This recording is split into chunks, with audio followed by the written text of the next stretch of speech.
சரியான விடையை தேர்ந்தெடுத்து எழுதுக. பள்ளிக்கூடம் செல்லாததற்கு ஆடு மேய்க்கும் சிறுவர்கள் கூறிய காரணம்: ஊரில் பள்ளிக்கூடம் இல்லை. பசியின்றி என்னும் சொல்லை பிரித்து எழுத கிடைப்பது: பசி கூட்டல் இன்றி. ஆ. படிப்பறிவு என்னும் சொல்லை பிரித்து எழுத கிடைப்பது: ஆ. படிப்பு கூட்டல் அறிவு. காடு கூட்டல் ஆறு என்பதனை சேர்த்து எழுத கிடைக்கும் சொல்: ஆ. காட்டாறு. சொற்றொடரில் அமைத்து எழுதுக. வகுப்பு: நான் 6ஆம் வகுப்பு படிக்கின்றேன்.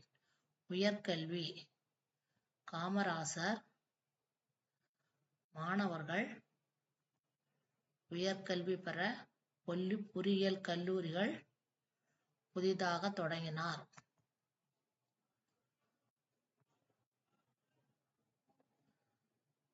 சீருடை: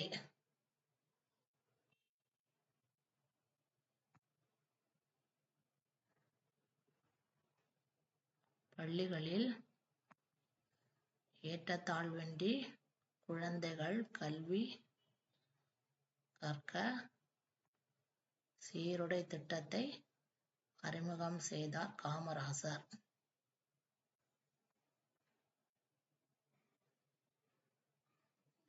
குழந்தைகள் பள்ளிகளில் ஏற்றத்தாழ்வின்றி படிக்க டேஷ் அறிமுகப்படுத்தினார்: சீருடையை. சீருடை திட்டத்தை அறிமுகம் செய்தார் காமராசர்.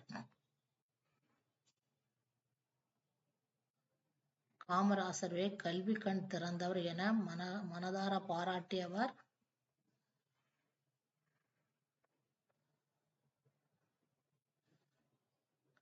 கல்வி கண் திறந்தவர் என தந்தை பெரியாரால் மனதார பாராட்டப்பட்டவர். தந்தை பெரியார்.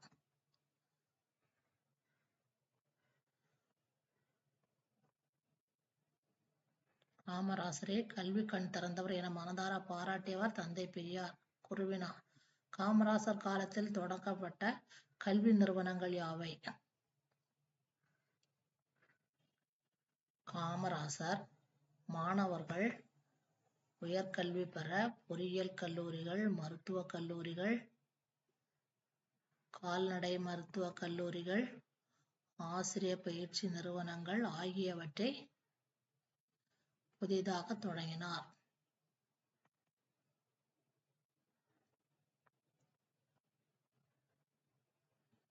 காமராசர் முதல்வராக பொறுப்பேற்றதும் கல்விக்காக செய்த முதல் பணி யாது?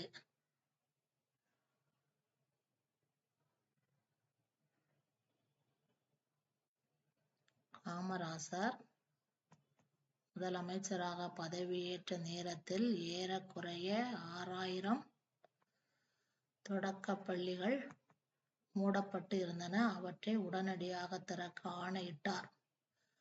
மாநிலம் முழுவதும் அனைவருக்கும் இலவச கட்டாய கல்விக்கான சட்டத்தை இயற்றி தீவிரமாக நடைமுறைப்படுத்தினார். மாணவர்கள் பசியின்றி படிக்க மதிய உணவு திட்டத்தை கொண்டு வந்தார். பள்ளிகளில் ஏற்றத்தாழ்வின்றி குழந்தைகள் கல்வி கற்க சீருடை திட்டத்தை அறிமுகம் செய்தார். பள்ளிகளின் வசதிகளை பெருக்க பள்ளி சீரமைப்பு மாநாடுகள் நடத்தினார்.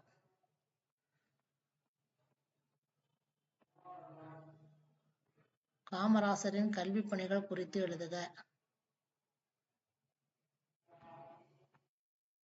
2 பேராம் ஃபுல்லும் எழுதும்.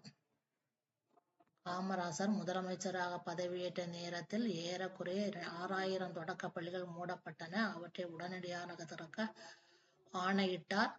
மாநிலம் முழுவதும் அனைவருக்கும் இலவச கட்டாய கல்விக்கான சட்டம் இயற்றி தீவிரமாக நடைமுறைப்படுத்தினார். மாணவர்கள் பசியின்றி படிக்க மதிய உணவு திட்டத்தை கொண்டு வந்தார். பள்ளிகளில் ஏற்றத்தாழ்வின்றி குழந்தைகள் கல்வி கற்க சீருடை திட்டத்தை அறிமுகம் செய்தார். பள்ளிகளின் வசதிகளை பெருக்க பள்ளி சீரமைப்பு மாநாடுகள் நடத்தினார்.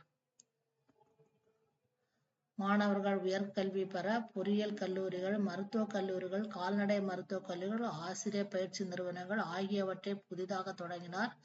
தமிழ்நாட்டில் பல கிளை நூலகங்களை தொடங்கினார். இவ்வாறு கல்வி புரட்சிக்கு வித்திட்டார் காமராசர்.